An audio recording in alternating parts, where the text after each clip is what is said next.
La deuxième journée des huitièmes de finale des phases nationales ONCAV Casamance 2025 qui s'est jouée avant-hier au stade Aline Sitoé Diatta a donné les résultats suivants. Dans la première rencontre, ASC Afia de Kolda a été éliminé par Guney Pench de Dakar sur le score d'1-0 grâce à une réalisation de Mafama Gueye à la 54e minute. Malgré les multiples assauts des joueurs coldois lors de la seconde période, le score est resté inchangé. Ainsi, Guney Pench se qualifie pour les quarts de finale. Lors de la seconde rencontre, comme un rouleau compresseur, l'ASC Campement Guinguinéo de Kaolack a été impitoyable face à l'ASC Bokodiom de Diourbel. Senda et ses partenaires ont laminé les Diourbellois sur le score de 4-0 avec un triplé de Muller et un but de Mohamed Gouyabi qui inscrit sa 6e réalisation dans cette compétition. Le troisième match qui mettait aux prises l'ASC Entente Saint-Étienne Relais de Bignona et l'ASC Kadior de Ziguinchor s'est décidé au tir au but.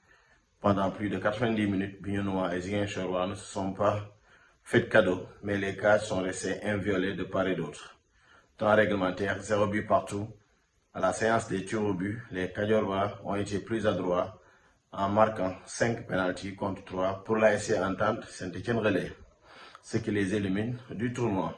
En dernière heure, l'ASC Yamatogne de Ziguinchor a suivi 100 € pour venir à bout de l'ASC TNB de Diourbel.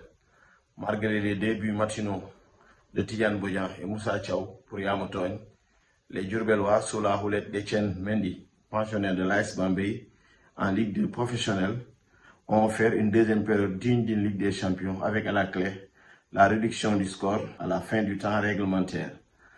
Malgré l'exclusion de leurs défenseurs, les Diourbellois ont usé de toutes les techniques mais n'ont pas pu revenir au score face aux Ziguinchorois de Yamatogne. Score final 2-1 pour Yamatogne qui valide ainsi son ticket pour les quarts de finale. Après les huitièmes de finale, les quarts de finale des phases nationales en cadet et en senior se joueront tous ce mercredi au stade Aline Sitoé Diatta. En cadet à 7h30, le derby du PACA opposera Bloc de Sédhiou à Santhiaba de Sédhiou. À 9h, la charmante équipe mbouroise ASC Renaissance de Thiès tentera de valider son ticket pour les demi face à Carole de Fass-Diaye. Les U17 Ziguinchorois de l'ASC Diabir se frotteront aux jeunes Diourbellois de Daradji, une occasion pour les poulains du président Seka Diatta d'écrire une nouvelle page de l'histoire du club. Le match est prévu à 10h30. À 15h, l'autre représentante de Ziguinchor, l'ASC Magadan, fera face aux Sédhiouis de Carole de Bunkiling. Ce match servira de levée des rideaux au premier choc de l'après-midi chez les seniors.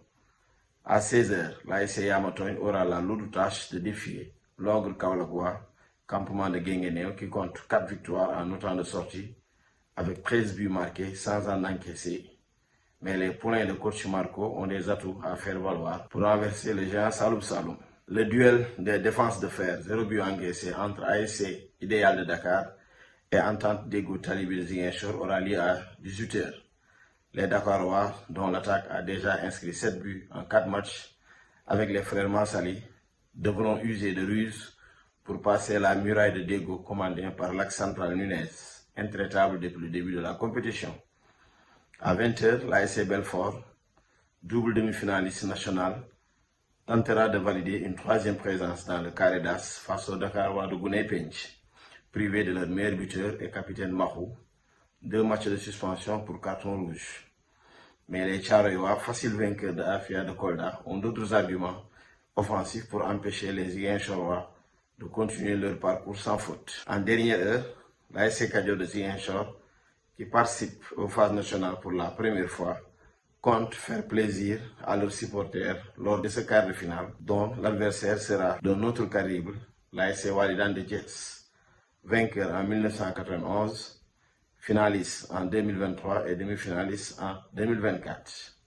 Un match ouvert pour 2 équipes qui ont l'ambition d'être sur le haut du podium au soir du 31 août 2025. C'était l'essentiel de l'information sur les phases ONCAV Casamance 2025. Rendez-vous demain dans un autre numéro.